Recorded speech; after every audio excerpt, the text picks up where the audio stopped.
소리뉴스는 탈모는 둘루스에 위치한 탈모 전문 두피 문신 클리닉 킹덤에서 해결하세요. 주정부 라이센스와 수많은 시술 경험으로 탈모인들의 머리를 풍성하게 도와드립니다. 융자의 정석, 이진명이 이끄는 트리니티는 진솔하고 명확합니다. 28년을 한결같이 융자는 이진명에게 맡기세요. 각종 반찬, 도시락, 잔치 음식으로 30년을 지켜온 한국의 맛, 나눔 잔치집 404-543-9113 오늘 식탁이 파티가 됩니다. 여러분의 눈높이에 맞춰 정조준하는 교통사고 전문 정준법률사무소 한 곳에서 시작되는 안정된 미래 선우앤 선우 종합보험 후원으로 만들어지고 있습니다. 1월 20일 화요일 뉴스웨이브 25 소리뉴스입니다. 마틴 루터킹 목사의 삶과 유산을 기리는 제58회 마틴 루터킹 주니어 데이 기념 예배가 19일 오전 애틀란타 에베네셀 침례교회에서 성황리에 개최했습니다. 더킹 센터가 주최한 이번 기념 예배는 팍스5 애틀란타가 TV 및 온라인으로 생중계했으며 정계, 종교계, 교육계, 외교사절단을 비롯한 각계 인사들과 시민들이 대거 참석해 시민권 운동의 정신과 비폭력, 정의, 사랑의 가치를 되새기는 뜻깊은 시간을 가졌습니다. 예배는 나타샤 리드 라이스 목사와 레지널드 샤프 주니어 목사의 사회로 진행됐으며 기념예배 합창단이 핸델의 할렐루야 코러스를 웅장하게 선보이며 장엄하게 막을 올렸습니다. 이어 킹센터 임팩트 영상 상영과 함께 학생 낭독 프로그램이 진행돼 킹 목사의 저서 발췌문을 차세대 청소년들이 직접 낭독하며 깊은 울림을 전했습니다. 특히 이날 낭독 프로그램에는 램버트 고교 12학년 박준영 군이 한복을 입고 참여해 다문화 사회 속에서 평화와 연대의 메시지를 상징적으로 표현하며 큰 박수를 받았습니다.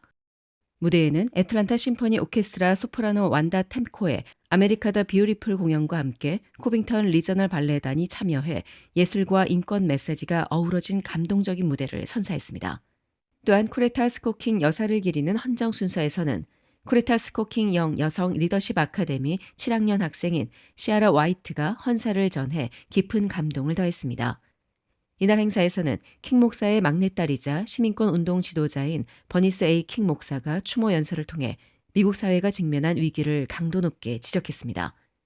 버니스 킹 목사는 미국은 지금 도덕적 위기에 직면해 있다며 민주주의의 침식과 인간성의 상실은 인류 전체를 위협하는 문제라고 강조했습니다.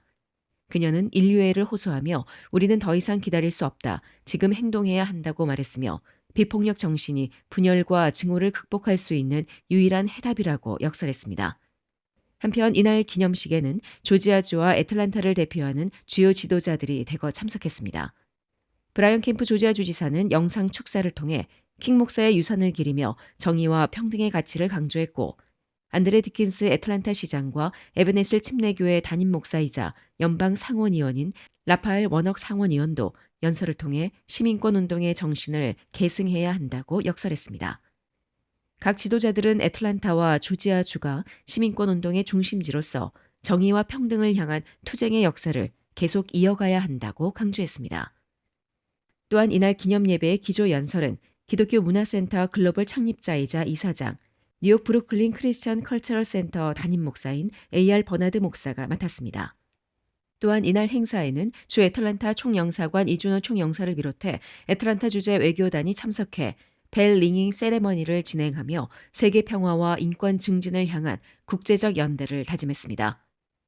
한편 포항극동방송 어린이 합창단은 천사 같은 목소리와 역동적인 무대로 한국 문화와 복음을 조화롭게 담아낸 감동적인 공연을 선보이며 관객들의 뜨거운 박수갈채를 받았습니다.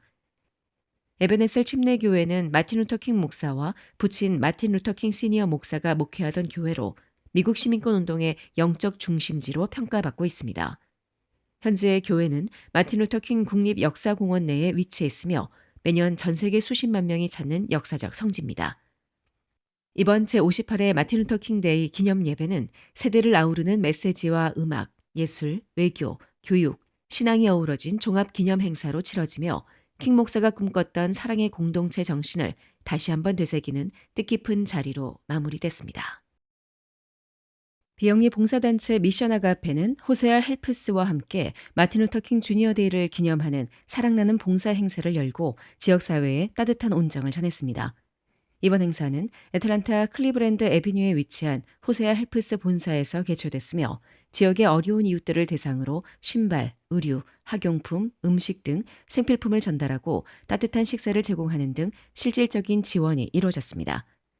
이날 행사에는 이른 아침부터 수백 명의 주민들이 몰려 긴 줄이 이어졌으며 자원봉사자들은 정성껏 준비한 물품을 배부하며 훈훈한 분위기를 만들었습니다. 이번 행사에는 델타항공과 유나이티드 헬스케어 등 주요 기업들도 파트너로 참여해 지역사회를 위한 나눔에 힘을 보탰습니다. 호세 알프스 측에 따르면 이날 약 700인분의 따뜻한 식사가 제공됐으며 유나이티드 헬스케어는 2만 달러 상당의 식료품 후원금을 기부했습니다. 또한 그레이드 헬스케어와 협력해 디켓 카운티와 풀턴 카운티 주민들을 대상으로 무료 유방암 검진 서비스도 함께 진행됐습니다.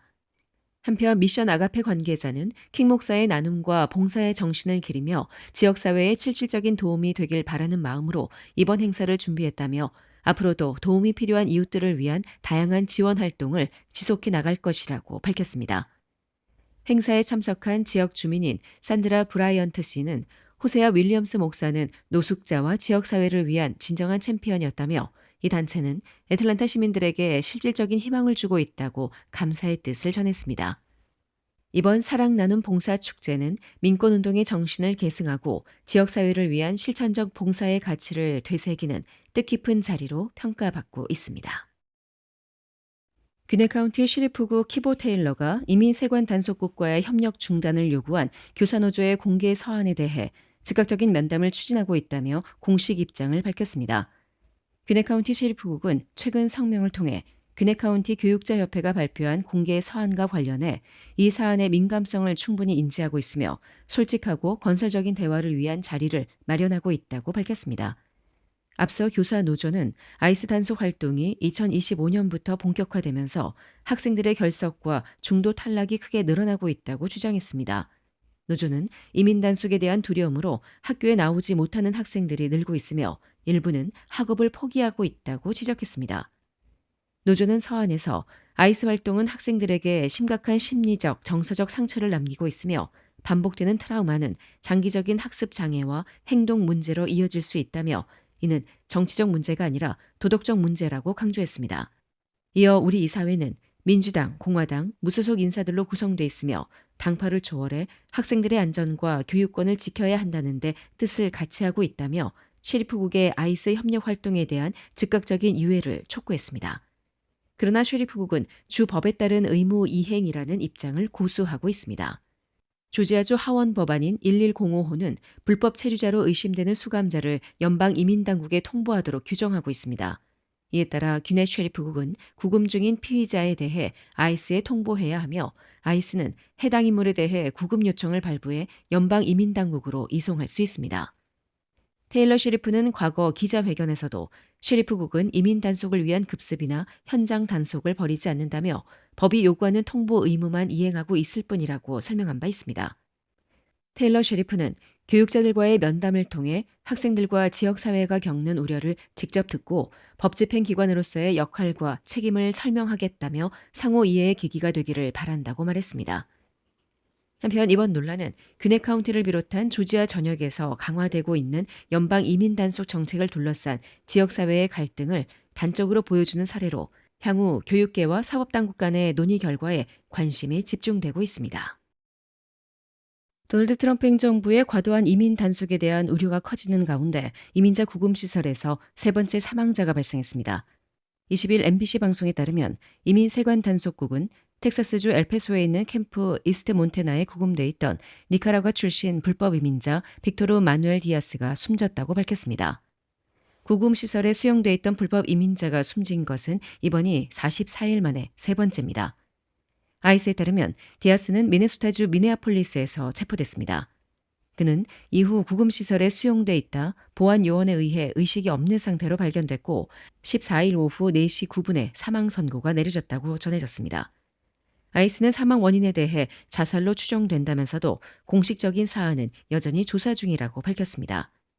NBC는 아이스의 자살로 추정되는 이유를 질의했지만 답변을 듣지 못했다고 전했습니다.